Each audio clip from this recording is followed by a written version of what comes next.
আজকের পাঠ্য বিভূতিভূষণ বন্দ্যোপাধ্যায়ের গল্প সমগ্রর গল্প উপেক্ষিতা। পথে যেতে যেতেই তার সঙ্গে আমার পরিচয়। সে বোধহয় বাংলা ২ কি ৩ সালের কথা। নতুন কলেজ থেকে বার হয়েছি। এমন সময় বাবা মারা গেলেন। সংসারের অবস্থা ভালো ছিল না।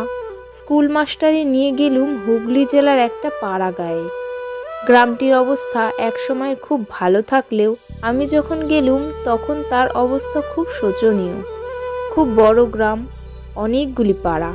গ্রামের এক প্রান্ত থেকে আর এক প্রান্ত বোধহয় ১ ক্রোশের ওপর। প্রাচীন আম কাঁঠালের বনে সমস্ত গ্রামটি অন্ধকার। আমি ও গ্রামে থাকতুম না। গ্রাম থেকে প্রায় ১ মাইল দূরে যে গ্রামের রেল স্টেশন মাস্টারের একটি ছেলে পড়ানোর ভার নিয়ে সেই রেলেরই পিডব্লিউডি এর একটা পরিত্যক্ত বাংলোয় থাকতুম। চারিদিকে নির্জন মাঠ, মাঝে মাঝে তাল বাগান। স্কুলটি ছিল গ্রামের ও প্রান্তে। মাঠের মধ্যে নেমে হেঁটে যেতুম প্রায় ১ ক্রোশ। একদিন বর্ষাকাল, বেলা ১০টা প্রায় বাজে। স্কুলে যাচ্ছি। সোজা রাস্তা দিয়ে না গিয়ে একটু শীঘ্র যাবার জন্য পাড়ার ভেতর দিয়ে একটা রাস্তা নেমে গিয়েছে, সেইটে দিয়ে যাচ্ছি। সমস্ত পথটা বড় বড় আম কাঁঠালের ছায়ায় ভরা। একটু আগে খুব এক পশলা বৃষ্টি হয়ে গিয়েছিল। আকাশ মেঘে আচ্ছন্ন ছিল। গাছের ডাল থেকে টুপটুপ করে বৃষ্টির জল ঝরে পড়ছিল। একটা জীর্ণ ভাঙা ঘাটওয়ালা প্রাচীন পুকুরের ধার দিয়ে রাস্তা। সেই রাস্তা বেয়ে যাচ্ছি। সেই সময় কে একটা স্ত্রীলোক, খুব টকটকে রংটা, হাতে বালা, অনন্ত, পরনের চওড়া লাল পাড় শাড়ি। বয়স ২৪-২৫ হবে। পাশের একটা সরু রাস্তা দিয়ে খড়া নিয়ে উঠলেন আমার সামনের রাস্তায়। বোধহয় পুকুরে যাচ্ছিলেন জল আনবার জন্যে। আমায় দেখে ঘোমটা টেনে পথের পাশে দাঁড়ালেন। আমি পাশ কাটিয়ে জোরে চলে গেলুম। আমার এখন স্বীকার করতে লজ্জা হয়, কিন্তু তখন আমি ইউনিভার্সিটির সদ্যপ্রসূত গ্রাজুয়েট, বয়স সবে ২০, অবিবাহিত। সংস্কৃত কাব্য সাহিত্যের পাতায় পাতায় যেসব তরলিকা, মঞ্জুলিকা, বাসন্তী, উজ্জয়িনী বাসনী, অগুরবাস মোদিত কেশা, তরুণী, অভিসারিকার দল, তারা আর তাদের সঙ্গে ইংরাজি কাব্যের কত আলদিয়া, কত জেনেভিয়া, কত থিওসেভিয়া, তাদের নীল নয়ন আর তুষার ধবল কোমল বাহুবলী নিয়ে আমার তরুণ মনের মধ্যে রাত দিন একটা সুমিষ্ট কল্পলোকে সৃষ্টি করে রেখেছিল। তাই সেদিন সেই সুশ্রী তরুণী রূপ, তার বালা অনন্ত পরা, অনাবৃত হাত দুটির সুঠাম সৌন্দর্য, আর সকলের ওপর তার পরনের শাড়ি দ্বারা নির্দিষ্ট তার সমস্ত দেহের একটা মহিমান্বিত সীমারেখা আমাকে মুগ্ধ এবং অভিভূত করে ফেলল। আমার মনের ভিতর এক প্রকারের নতুন অনুভূতি। আমার বুকের রক্তের তালে তালে সেদিন একটা নতুন স্পন্দন আমার কাছে বড় স্পষ্ট হয়ে উঠল। বিকালবেলা রেল লাইনের ধারে মাঠে গিয়ে চুপ করে বসে রইলুম। তালবাগানের মাথার ওপর সূর্য অস্ত যাচ্ছিল। বেগুনি রঙের মেঘগুলো দেখতে দেখতে ক্রমে ধূসর, পরেই আবার কালো হয়ে উঠতে লাগলো। আকাশের অনেকটা জুড়ে মেঘগুলো বেশ কল্পনা করে নেওয়া যাচ্ছিল। সেই সমুদ্রের চারিপাশে একটা গাঢ় রহস্য ভরা অজ্ঞাত মহাদেশ, যার অন্ধকারময় বিশাল অরণ্যানীর মধ্যে প্রাচীন যুগের লুপ্ত অতিকায় প্রাণীরা সব ঘুরে বেড়াচ্ছে। দিন কেটে গিয়ে রাত হলো। বাসায় এসে কিডস পড়তে সবে শুরু করলাম। পড়তে পড়তে কখন ঘুমিয়ে পড়েছি। মাটির প্রদীপের বুক পুড়ে উঠে প্রদীপ কখন নিভে গিয়েছে। অনেক রাত্রে উঠে দেখলুম বাইরে টিপটিপ বৃষ্টি পড়ছে। আকাশ মেঘে অন্ধকার। তার পরদিনও পাড়ার ভেতর দিয়ে গেলুম। সেদিন কিন্তু তাকে দেখলুম না। আসবার সময়ও সেখান দিয়েই এলুম, কাউকে দেখলুম না। পরদিন ছিল রবিবার। সোমবার দিন আবার সেই পথ দিয়েই গেলুম। পুকুরটার কাছাকাছি গিয়েই দেখি যে তিনি জল নিয়ে ঘাটে সিঁড়ি বেয়ে উঠছেন। আমায় দেখে ঘোমটা টেনে দিয়ে চুপ করে দাঁড়িয়ে রইলেন। আমার বুকের রক্তটা যেন দুলে উঠল। খুব জোরে হেঁটে বেরিয়ে গেলুম। রাস্তার বাঁকের কাছে গিয়েই ইচ্ছা আর দমন করতে না পেরে একবার পিছন ফিরে তাকালুম। দেখি তিনি ঘাটের ওপর ঘোমটা খুলে কৌতূহলী নেত্রে আমার দিকেই চেয়ে রয়েছেন। আমি চাইতেই ঘোমটা আবার টেনে দিলেন। ওপরের পথটা ছেড়েই দিলুম একেবারে। পুকুরের পথ দিয়েই রোজ যাই। দু একদিন পরে আবার একদিন তাকে দেখতে পেলুম। আমার মনে হলো সেদিনও তিনি আমায় একটু আগ্রহের সঙ্গে লক্ষ্য করলেন। এইভাবে 15-20 দিন কেটে গেল। কোনোদিন তাকে দেখতে পাই, কোনোদিন পাই না। আমার কিন্তু বেশ মনে হতে লাগলো তিনি আমার প্রতি দিন দিন আগ্রহান্বিতা হয়ে উঠেছেন। আজকাল ততটা ত্রস্তভাবে ঘোমটা দেন না। আমারও কি হলো, তার গতিভঙ্গির একটা মধুশ্রী, তার দেহের একটা শান্ত কমনীয়তা আমায় দিন দিন যেন অক্টোপাসের মতো জড়িয়ে ফেলতে লাগলো। একদিন তখন আশ্বিন মাসের প্রথম, শরৎ পড়ে গিয়েছে। নীল আকাশের সাদা সাদা লঘু মেঘখণ্ড উড়ে যাচ্ছে। চারিদিকে খুব রৌদ্র ফুটে উঠেছে। রাস্তায় পাশের বনকচু, ভাট, শেওড়া, কচুলতার ঝোপ থেকে একটা কটুক্তিক্ত গন্ধ উঠেছে। শনিবার সকাল সকাল স্কুল থেকে ফিরছি। রাস্তা নির্জন, কেউ কোনো দিকে নেই। পুকুরটার পথ ধরেছি। একদল ছাতারে পাখি পুকুরের ওপারে ঝোপের মাথায় কিচকিচ করছিল। পুকুরের জলে নীল ফুলের দলগুলো রৌদ্রোত্তাপে মুড়ে ছিল।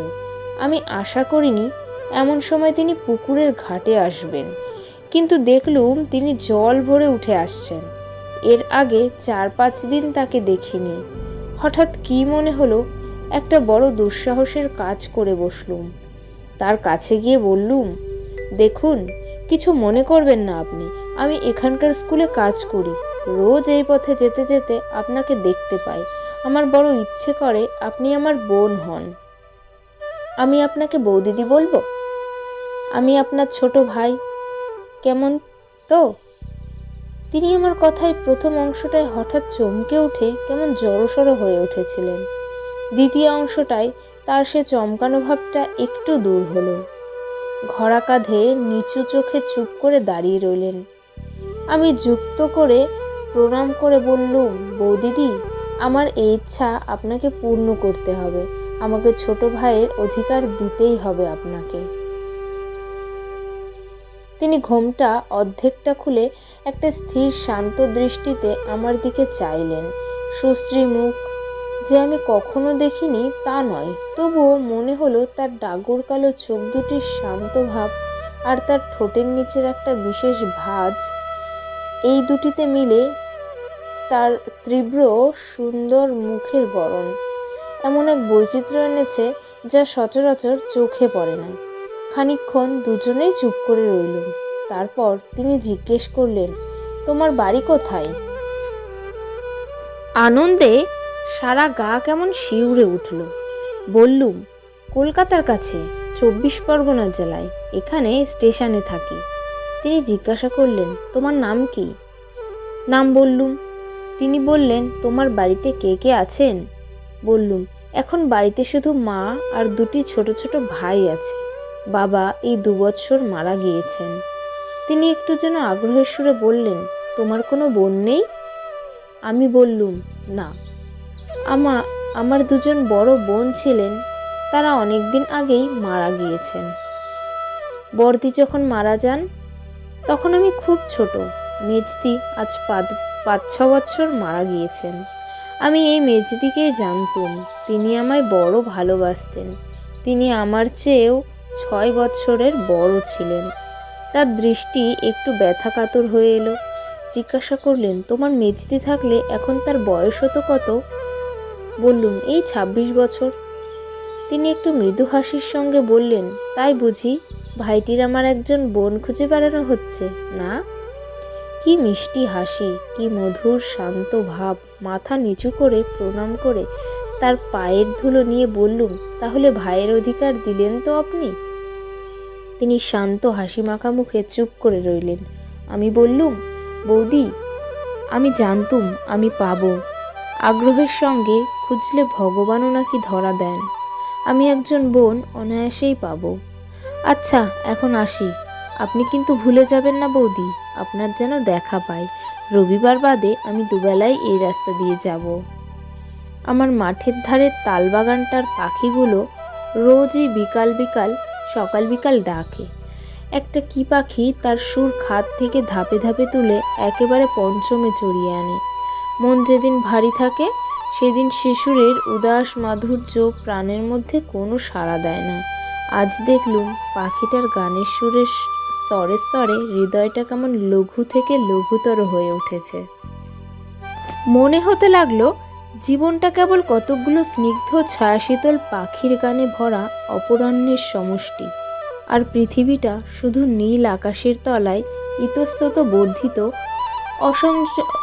অযত্ন সম্ভূত তাল নারিকেল গাছের বন দিয়ে তৈরি, যাদের ঈষৎ কম্পমান দীর্ঘ শ্যামল পত্রশীর্ষ অপরাহ্নের অবসন্ন রৌদ্রে চিকচিক করছে। তার পরদিন বৌদিদির সঙ্গে দেখা হলো, ছুটির পর বিকালবেলা। বৌদিদি যেন চাপা হাসির সুরে জিজ্ঞাসা করলেন, এই যে বিমলের বুঝি আজ খুব সকাল সকাল স্কুলে যাওয়া হয়েছিল? আমি উত্তর দিলুম, বেশ বৌদি, আমি ওবেলা তো ঠিক সময়েই গেলুম, আপনি ছিলেন না। এখন দোষটা বুঝি আমার ঘাড়ে চাপানো হচ্ছে না? আর বৌদি ঘাটে ওবেলা আরও সব মেয়েরা ছিলেন। বৌদিদি হেসে ফেললেন, বললেন, তাই তো, ভাইটির আমার ওবেলা তো বড় বিপদ গিয়েছে তাহলে। আমার একটু লজ্জা হলো, ভালো করে জবাব দিতে না পেরে বললুম, তা নয় বৌদি, আমি এখানে অপরিচিত, পাড়ার মধ্যে দিয়ে পথ, পাছে কেউ কিছু মনে করে। বৌদিদির চোখের কৌতুক দৃষ্টি তখনও যায়নি। তিনি বললেন, আমি ওবেলা ঘাটের জলেই ছিলাম বিমল, তুমি ওই চটকা গাছটার তলায় গিয়ে একবার ঘাটের দিকে চেয়ে দেখলে, আমায় তুমি দেখতে পাওনি। আমি জিজ্ঞাসা করলাম, বৌদি, আপনার বাপের বাড়ি কোথায়? বৌদিদি উত্তর দিলেন, খোলাপোতা, চেনো? সেই খোলাপোতায়। আমি ইতস্তত করছি দেখে আমায় আরেকটু বিশদ সংবাদ দিয়ে বললেন, ওই যে খোলাপাতায় রাস। বৌদিদির হাসি ভরা দৃষ্টি যেন একটু গর্বমিশ্রিত হয়ে উঠল। কিন্তু বলা আবশ্যক যে খোলাপোতা বলে কোনো গ্রামের নাম এই প্রথমবার আমি শুনলুম। অথচ বৌদির বাপের বাড়ি যেখানে এমন রাস হয়, সেই বিশ্ববিশ্রুত খোলাপোতার ভৌগোলিক অবস্থান সম্বন্ধে আমার অজ্ঞতা পাছে তার মনে ব্যথা দেয়, এই ভয়ে বলে ফেললুম, ও সেই খোলাপোতাই। ওটা কোন জেলায়? ভালো। বৌদিদির কাছ থেকে সাহায্য পাবার প্রত্যাশা করেছিলাম, কিন্তু দেখলুম তিনি সে বিষয়ে নির্বিকার। তার হাসি ভরা সরল মুখখানির দিকে চেয়ে আমার করুণা হলো।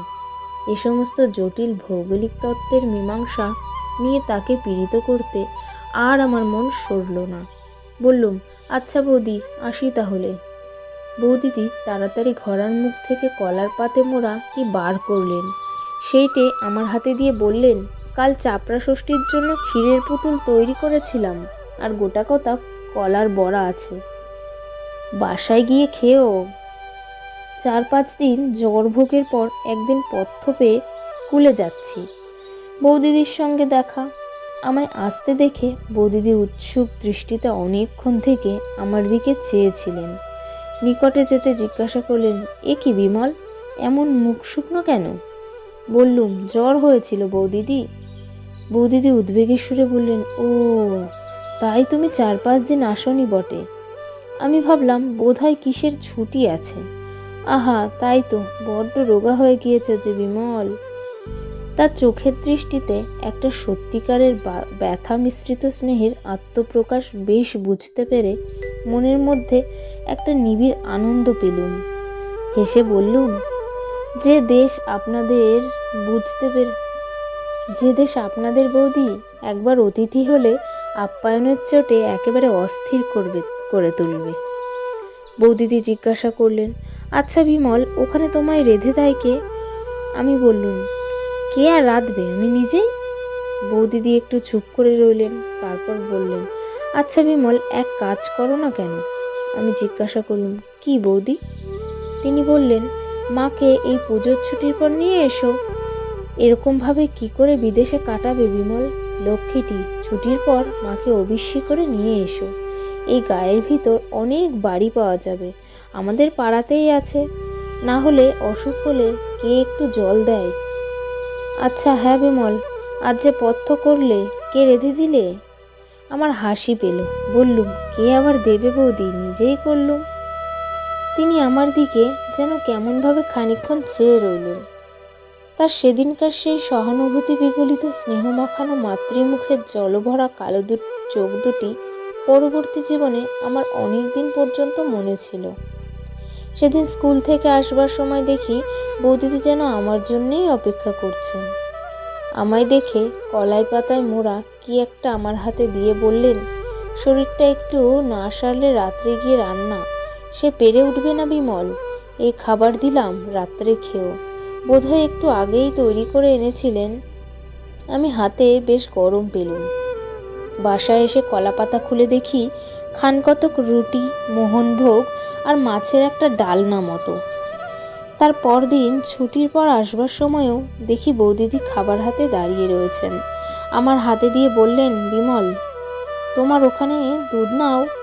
আমি বললুম, কেন, তাহলে দুধটা খানিকটা করে দেন বুঝি? সত্যি বলছি বৌদি, আপনি আমার জন্য অনর্থকে কষ্ট করবেন না, তাহলে এ রাস্তায় আমি আর আসছি না। বৌদিদির গলা ভারী হয়ে এলো। আমার ডান হাতটা আস্তে আস্তে এসে ধরে ফেললেন। বললেন, লক্ষ্মী ভাই, ছি, ও কথা বলো না। আচ্ছা, আমি যদি তোমার মেজদিই হতাম, তাহলে এই কথা কি আজ আমায় বলতে পারতে? আমার মাথার দিব্যি রইল, এ পথে রোজই যেতেই হবে। সেদিন থেকে বৌদিদি রোজ রাত্রের খাবার দেওয়া শুরু করলো। 7-8 দিন পর রুটির বদলে কোনোদিন লুচি, কোনোদিন পরোটা দেখা দিতে লাগলো। তার সে আগ্রহ ভরা মুখের দিকে চেয়ে আমি তার সেসব স্নেহের দান ঠিক অস্বীকারও করতে পারতুম না। অথচ এই ভেবে অস্বস্তি বোধ করতুম যে আমার এই নিত্য খাবার জোগাতে না জানি বৌদিদিকে কত অসুবিধায় পোহাতে হচ্ছে। তারপরই আশ্বিন মাসের শেষে পুজোর ছুটি এসে পড়াতে আমি নিষ্কৃতি পেলুম। সমস্ত পুজোর ছুটিটা কি নিবিড় আনন্দেই কাটল সেবার। আমার আকাশ বাতাস যেন রাত দিন আফিমের রঙিন ধুমে আচ্ছন্ন থাকত। ভোরবেলা উঠানের শিউলি গাছের সাদা ফুল বিছানো তলাটা দেখলে হেমন্ত রাত্রির শিশিরে ভেজা ঘাসগুলোর গা কেমন শিউরে আছে, ওই রকম আমার গাও শিউরে উঠত। কার ওপর আমার জীবনের সমস্ত ভার অসীম নির্ভরতার সঙ্গে চাপিয়ে দিয়ে আমার মন যেন শরতের জল ভরা নামানো হালকা মেঘের মতো একটা সীমাহারা হাওয়ার রাজ্যে ভেসে বেড়াতে লাগলো। ছুটি ফুরিয়ে গেল। প্রথম স্কুল খোলবার দিন পথে তাকে দেখলুম না। বিকালে যখন ফিরি তখন শীতল হাওয়া একটু একটু দিচ্ছে। পথের ধারে এক জায়গায় খানিকটা মাটি কারা বর্ষাকালে তুলে নিয়েছিল, সেইখানটায় এখন বনকচু, কালকাসুন্দা, ধুতুরা, কুচকাটা, ঝুমকলতার দল পরস্পর জড়াজড়ি করে একটুখানি ছোট ছোট ঝোপ মতো তৈরি করেছে। শীতল হেমন্ত অপরাহ্নের ছায়া সবুজ ঝোপটির ওপর নেমে এসেছে। এমন একটা মিষ্টি নির্মল গন্ধ গাছগুলোর থেকে উঠছে, এমন সুন্দর শ্রী হয়েছে ঝোপটির সমস্ত ঝোপটি যেন বনলক্ষ্মীর শ্যামল শাড়ির একটা অঞ্চল প্রদেশের মতো। তার পরদিন তাকে দেখলুম। তিনি আমায় লক্ষ্য করেননি। আপন মনে ঘাটের চাতালে উঠতে যাচ্ছিলেন। আমি ডাকলুম, বৌদি, বৌদিদি। কেমন হঠাৎ চমকে উঠে আমার দিকে ফিরলেন। এ কি বিমল, কবে এলে? আজ কি স্কুল খুললো? কীরকম আছো? সেই পরিচিত প্রিয় কণ্ঠস্বরটি, সেই স্নেহঝরা শান্ত দুটি চোখ। বৌদিদি আমার মনে ছুটির আগে যে স্থান অধিকার করেছিলেন, ছুটির পরের স্থানটা তার চেয়ে আরও ওপরে। আমি সমস্ত ছুটিটা তাকে ভেবেছি, নানা মূর্তিতে, নানা অবস্থায় তাকে কল্পনা করেছি, নানা গুণ আরোপ করেছি। তাকে নিয়ে আমার মুগ্ধ মনের মধ্যে অনেক ভাঙাগড়া করেছি। আমার মনের মন্দিরে আমারই শ্রদ্ধা ভালোবাসায় গড়া তার কল্পনা মূর্তিকে অনেক অর্ঘ্যচন্দনে চর্চিত করেছি। তাই সেদিন যে বৌদিদিকে দেখলুম, তিনি পূজার ছুটির আগেকার সে বৌদিদি নন। তিনি আমার সেই নির্মলা পুতহৃদয়া পুণ্যময়ী মানসী প্রতিমা। আমার পার্থিব বৌদিদিকে তিনি তার মহিমাখচিত দিবাবসনের আচ্ছাদনে আবৃত করে রেখেছিলেন। তার স্নেহ করুণার জ্যোতিবাষ্পে বৌদিদির রক্ত মাংসের দেহটার একটা আড়াল সৃষ্টি করেছিলেন। আমার মাথা শ্রদ্ধায় সম্ভ্রমে নত হয়ে পড়ল। আমি তার পায়ের ধুলো নিয়ে প্রণাম করলুম। বৌদিদি বললেন, এসো এসো ভাই, আর প্রণাম করতে হবে না, আশীর্বাদ করছি, এমনিই রাজা হও। আচ্ছা বিমল, বাড়ি গিয়ে আমার কথা মনে ছিল? মনে এলেও বাইরে আর বলতে পারলুম না। কে? তবে আমার মগ্ন চৈতন্যকে আশ্রয় করে আছে। আমার নিত্য সুষুপ্তির মধ্যে আমার সঙ্গিনী ছিল বৌদি। শুধু একটু হেসে চুপ করে রইলুম। বৌদিদি জিজ্ঞাসা করলেন, মা ভালো আছেন? আমি উত্তর দিলুম, হ্যাঁ বৌদি, তিনি ভালো আছেন, তাকে আপনার কথা বললুম। বৌদিদি আগ্রহ সুরে বললেন, তিনি কি বললেন? আমি বললুম। শুনে মার দুই চোখ জলে ভরে এলো। বললেন, একবার দেখাবি তাকে বিমল? আমার নলিনীর শোক বোধ হয় তাকে দেখলে অনেকটা নিবারণ হয়। বৌদিদিরও দেখলুম দুই চোখ ছলছল করে এলো। আমায় বললেন, হ্যাঁ বিমল, তা মাকে এই মাসে নিয়ে এলে না কেন? আমি বললুম, সে এখন হয় না বৌদি। বৌদি একটু ক্ষুব্ধ হলেন, বললেন, বিমল, জানো তো সেবার কীরকম কষ্টটা পেয়েছ? এই বিদেশ বিভুঁই মাকে আনলে এই মিথ্যে কষ্টটা তো আর ভোগ করতে হয় না।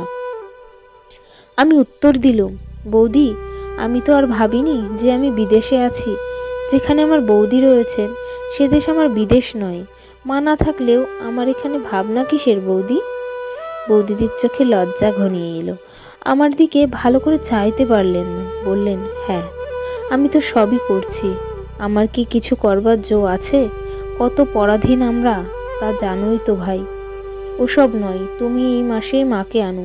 আমি কথাটা কোনো রকমে চাপা দিয়ে সেদিন চলে এলুম। তারপর দিন ছুটির পর বৌদিদির সঙ্গে দেখা। অন্যান্য কথাবার্তার পর আসবার সময় তিনি কলার পাতে মোড়া আবার কি একটা বার করলেন। তার হাতে কলার পাতা দেখলেই আমার ভয় হয়। আমি শঙ্কিত চিত্তে বলে উঠলুম, ও আবার কি বৌদি? আবার সেই? বৌদিদি বাধা দিয়ে বললেন, আমার কি কোনো স্বাদ নেই বিমল? ভাইফোঁটাটা অমনি অমনি গেল, কিছু কি করতে পারলুম? কলার পাতা মোড়া রহস্যটি আমার হাতে দিয়ে বললেন, এতে একটু মিষ্টি মুখ করো ভাই, আর এইটে নাও, একখানা কাপড় কিনে নিও। কথাটা ভালো করে শেষ না করে বৌদি আমার হাতে একখানা 10 টাকার নোট দিতে এলেন। আমি চমকে উঠলুম, এ কি বৌদি? না না, এ কিছুতে হবে না। খাবার আমি নিচ্ছি, কিন্তু টাকা নিতে পারবো না। আমার কথাটার স্বর বোধ হয় একটু তীব্র হয়ে পড়েছিল। বৌদিদি হঠাৎ থতমত খেয়ে গেলেন। তার প্রসারিত হাতখানা ভালো করে যেন গুটিয়ে নিতেও সময় পেলেন না, যেন কেমন হয়ে গেলেন। তারপর একটুখানি অবাক হয়ে আমার দিকে চেয়ে থাকবার পরই তার টানা কালো চোখ দুটি ছাপিয়ে বাঁধ ভাঙা বন্যার স্রোতের মতো জল গড়িয়ে পড়ল। আমার বুকে যেন কিসের খোঁচা বিঁধল।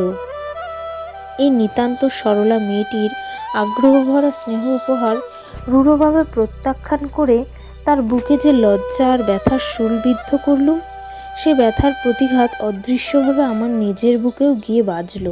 আমি তাড়াতাড়ি দুই হাতে তার পায়ের ধুলো নিয়ে তার হাত থেকে নোটখানা ও খাবার দুই নিয়ে বললুম, বৌদি, ভাই বলে অপরাধ এবারটা মাপ করুন আমার, আর কখনো আপনার কথার অবাধ্য হব না। বৌদিদির চোখের জল তখনও থামেনি, দুই চোখ জলে ভরা। সে তরুণী দেবমূর্তির দিকে ভালো করে চাইতে না পেরে আমি মাথা নিচু করে অপরাধীর মতো দাঁড়িয়ে রইলুম। বাড়ি এসে দেখলুম কলার পাতের মধ্যে কতগুলো দুগ্ধ শুভ্র চন্দ্রপুলি সুন্দর করে তৈরি। সমস্ত রাত ঘুমের মধ্যে বৌদিদির বিষণ্ণ কাতর দৃষ্টি বারবার চোখের সামনে ভাসতে লাগলো। মাসখানেক কেটে গেল। প্রায় বৌদিদির সঙ্গে দেখা হতো। এখন আমরা ভাই বোনের মতো হয়ে উঠেছিলুম। প্রায় সেই রকমই পরস্পরকে ভাবতুম। একদিন আসছি, ফ্লানেল শার্টের একটা বোতাম আমার ছিল না। বৌদি জিজ্ঞাসা করলেন, এ কি, বোতাম কোথায় গেল? আমি বললুম, সে কোথায় গিয়েছে বৌদি? বোতাম পরাতে জানি নে, কাজেই ওই অবস্থা।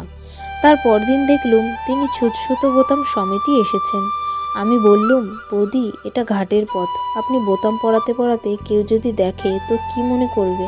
আপনি বরং ছুঁচটা আমায় দিন, আমি বাড়ি গিয়ে চেষ্টা করব এখন। বৌদিদি হেসে বললেন, তুমি চেষ্টা করে যা করবে তা আমি জানি। নাও, সরে এসো এদিকে। বাধ্য হয়েই সরে গেলুম। তিনি বেশ নিশ্চিতভাবেই বোতাম পরাতে লাগলেন। ভয়টা দেখলুম তার চেয়ে আমারই হলো বেশি। ভাবলুম, বৌদির তো সে কাণ্ডজ্ঞান নেই, কিন্তু যদি দেখে তো এর সমস্ত কষ্টটা ওকেই ভুগতে হবে।